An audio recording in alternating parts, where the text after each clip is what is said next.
हे समर्थ परमात्मा, हे निर्गुण निरंकार, तू करता है जगत का, तू सबका आधार। कण कण में है बस रहा तेरा रूप अपार। तीन काल है सत्य तू, मिथ्या है संसार। घट घट वासी हे प्रभु, अविनाशी करतार। दया से तेरी हो सभी, भव सागर से पार। निराकार साकार तू, जग के पालनहार। है बेअंत महिमा तेरी, दाता परम्पार। परम पिता परमात्मा, सब तेरी संतान। भला करो सबका प्रभु, सबका हो कल्याण। भला करो सबका प्रभु, सबका हो कल्याण। सत्संगत जी, प्यार से कहना धन निरंकार जी। आज जहाँ संतों महापुरुषों ने सत्संग के दौरान अनेक पहलू पे ये ध्यान दिलाया कि जो सच है वो तो सदैव रहने वाला ही सच है, उसमें तो कोई भी चीज़ बदलती नहीं। पर ये जो दृष्टिकोण है हमारा, ये नज़रिया, ये पर्सपेक्टिव, ये ज़रूर अलग हो जाते हैं अनेकों बार। और उसी तरह कैसे चाहे बात फिर वो एक सच्चाई की हो, तो वहाँ धर्म की भी बात रहती है। क्योंकि ये धर्म क्या है, ये सच्चाई, ये ब्रह्म ज्ञान जो ना बदलता है, ये युगों युगों से वही रहा और आगे भी इसने यही रहना है। कैसे फिर वो जो बात आती है कि जब सिर्फ एक सच्चाई, जो बाबा जी भी अक्सर अपने विचारों में एग्जाम्पल देके समझाते थे कि अगर एक देश में दिन है तो दूसरे में उस समय रात हो सकती है, वो टाइम जोन्स अलग हो सकती हैं। तो फिर ये सन, ये मून, ये भी उस तरह रात और दिन का पहलू, ये भी सच्चाई उस समय की एक देश की तो हो सकती है, पर वो एक परमानेंट सच्चाई नहीं, क्योंकि हर देश में वो सच्चाई लागू नहीं है। तो ऐसी फिर ये कौन सी सच्चाई है जो ये हमेशा हर समय किसी भी एक सिचुएशन में, एक जगह पे जो ना समय से बंधी है, किसी भी तरह पे हमेशा कायम दायम रहने वाली ये सच्चाई, ये निराकार, ये परमात्मा जो कभी बदलता नहीं, कभी ढलता नहीं।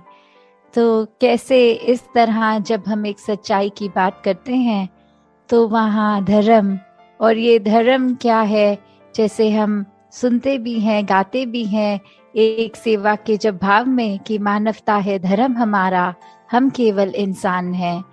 तो जब मन में ये सच्चाई ठहर जाए तो कैसे फिर ये मानवता के लिए ही अपना जीवन अर्पित, समर्पित कर देते हैं हर कोई। तो जब ये भी बात आती है कि इस निराकार के दर्शन हो गए, ये इसकी पहचान हो गई, when we realized God, तो फिर अपने आप ही हमारा एक नजरिया भी नया हो जाता है। वो एक समझ एक ढल जाती, एक दिमाग में चीज बैठ जाती है कि कैसे हम हमेशा इस ही परमात्मा का ही अंश रहेंगे, चाहे इस शरीर के अंदर हो, या ये मृत्यु होने के बाद, ये शरीर खत्म हो जाने के बाद इसमें मिलना है। तो कैसे हमने जहाँ अपने ऊपर एक खुद को कैसे पूरे लाइफ में कंडक्ट करना है, अपनी सोच को कैसे मानवीय गुणों में ढालते हुए खुद को संवारना है। और वही बात फिर अगर एक पर्सपेक्टिव की होती है तो कैसे एक चीज अगर हम देखें वो अक्सर हमें हमारे मुताबिक अगर ठीक लगती है तो वो हम उसको सही डिक्लेयर कर देते हैं। और अगर एक कॉन्वर्सेशन भी कर रहे हो, किसी से बात भी कर रहे हो, और दूसरा अगर उसी में कोई फर्क अलग सी बात करे कि बोले कि आप जो कह रहे हैं वो आपके पॉइंट ऑफ व्यू से ठीक है, पर अकॉर्डिंग टू मी, मेरे अनुसार ऐसा होना चाहिए, और वो अपनी बात को किसी और ढंग से फिर एक नए एंगल से पेश करते हैं, तो कैसे फिर एक मन वही हमारा व्याकुल कि किसी तरह बस हम ये अब प्रूव करें कि हमारी बात, हमारा नजरिया ही इम्पोर्टेंट है, दूसरे का नहीं। जो तो समझ जाते हैं कि दूसरे की भी बात उतनी इम्पोर्टेंट, उनका नजरिया भी, तो वो तो आराम से एक बात को भी फिर भक्ति बना लेते हैं, उसमें भी परमात्मा का अंश देखकर, फिर इस सच्चाई से जुड़कर, इस परमात्मा से जुड़कर अपने आप को आगे चला लेते हैं। पर वही जो वाद विवाद की बात आती है, फिर कैसे फिर एक अपने आप को इस्टेब्लिश करने में ही ये इंसान जब लग जाता है कि अब मुंह से तो बात बोल दी है, अप्रूव करके भी दिखाएंगे, तो फिर वो बात सिर्फ एक नजरिए, एक पर्सपेक्टिव की नहीं आ जाती, वहां आ जाता है अहंकार, वहां आ जाता है स्वयं को श्रेष्ठ कैसे साबित करना, फिर वो एक प्रूव करने तक ही बात रह जाती है। तो फिर अगर अच्छा वक्ता होगा कोई, वो तो फिर हर हाल अपने आप का अपना नजरिया ही सही साबित कर देगा। तो बात सिर्फ ये नहीं कि सामने वाला कितना अच्छा बोल सकता है, हो सकता है उसको भी अच्छा बोलना आता हो, पर वो बात ये समझ जाए कि कुछ भी कह लेंगे, ये दूसरे इंसान के बात समझ नहीं आने वाली, तो अपनी एनर्जी और टाइम वेस्ट ना किया जाए, खुद को ही चुप कर दिया जाए और दूसरे के हाँ में हाँ कर दी जाए। तो कैसे फिर वही बात कि जो बहुत अपने आप को चतुर समझते हैं, असल में वही मूर्ख होते हैं। तो कैसे स्वयं को जब हमने ये अपने मन में ही श्रेष्ठ इतना बना लिया, तो फिर ये क्या हमें और किसी का नजरिया समझ में आएगा। क्योंकि एक बात इतनी सिंपल सी कि अगर हम कुछ ही मानवीय गुणों पे भी अगर ध्यान दें, तो ये जो love, compassion, peace, tolerance, respect, trust, ऐसे बेसिक जो बातें होती हैं, जो एक लिंगों में भी हमें अगर बात कर रहे हैं तो शायद बोलना भी नहीं पड़ता, वो एक मोतियों की तरह शब्द ये वाले 1 by 1 आ ही जाते हैं होठों पे, जबान पे। पर अगर फिर हर एक शब्द की गहराई में उतरेंगे तो प्यार कब हो पाएगा, वो लव का शब्द, वो वहां पे रिस्पेक्ट और ये ट्रस्ट साथ ही होता है। तो कैसे अगर हम ये कहें कि किसी एक व्यक्ति से या परमात्मा से हम प्यार करते हैं, पर हम उनको ना उनकी इज्जत करते हैं, ना उनको ट्रस्ट करते हैं, तो फिर क्या वो प्यार प्यार है? फिर वो नहीं रहता ऐसा। और वहीं अगर दूसरा पहलू भी देखें कि अगर हम किसी की इज्जत करते हैं, क्या उसके लिए हमारे मन में हमदर्दी नहीं होगी? क्या उस इंसान के प्रति एक हमारे मन में हमेशा ऐसी इच्छा कि हमेशा उसके ऊपर ही भरोसा करने का ये अंदर से दिल करता है? और कितनी बारी फिर ऐसा संसार में भी हम देखते हैं कि सब बोलते हैं कि हमारे साथ तो हमेशा बुरा होता आया है, पर एक सर्टेन इंसान ये जब जीवन में आया तो जीवन बदल गया, हमें भी वो प्यार का एहसास हुआ, वो एक ट्रस्ट का एहसास हुआ। तो कैसे फिर हर एक में हम में वो पोटेंशियल है कि हम पूरे संसार में प्यार बांट सकें। हम सब में वो एक है निरंकार द्वारा दी गई ये जिस भाव से हम दूसरे के साथ पेश आते हैं, तो हमें जहाँ निरंकार का किया गया हर पल, हर एक जीवन में घटती हुई चीज ये डिसीजन सर आंखों पे खुशी खुशी रखना है, वहीं एक अपनी सोझी जो परमात्मा ने दी है उसमें भी हमें खुद को किस तरह एक ढालना है कि हर एक के काम आ सकें। अपने दिल को इतना साफ बनाना है कि फिर चाहे एक वो दिल हो या आईना, फर्क नहीं होना चाहिए। ये अंदर बाहर से कैसे हैं वो एक रस वाली बात, ये दिल दिमाग में ये फर्क ना होने वाली बात।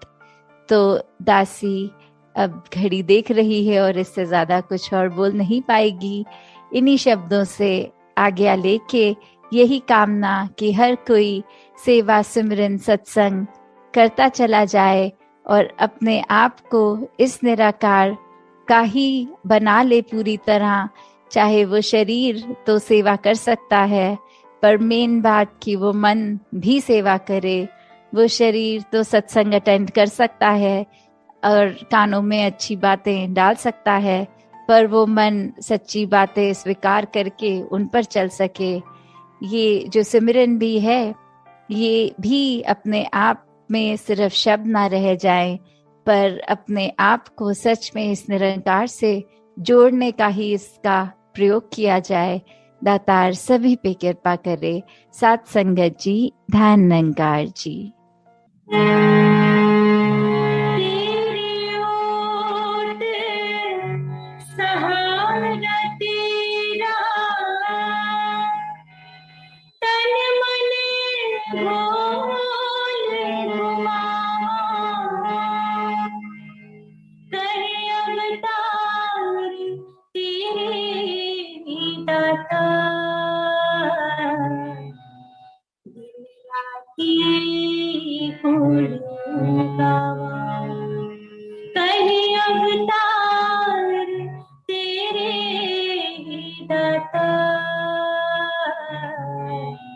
दिन राती तू ही निरंकार, तू ही निरंकार, तू ही निरंकार, निरंकार। मैं हंसता फुलहार, मैं हंसता फुलहार, तू है दाता बख्शनहार, तू है दाता बख्शनहार।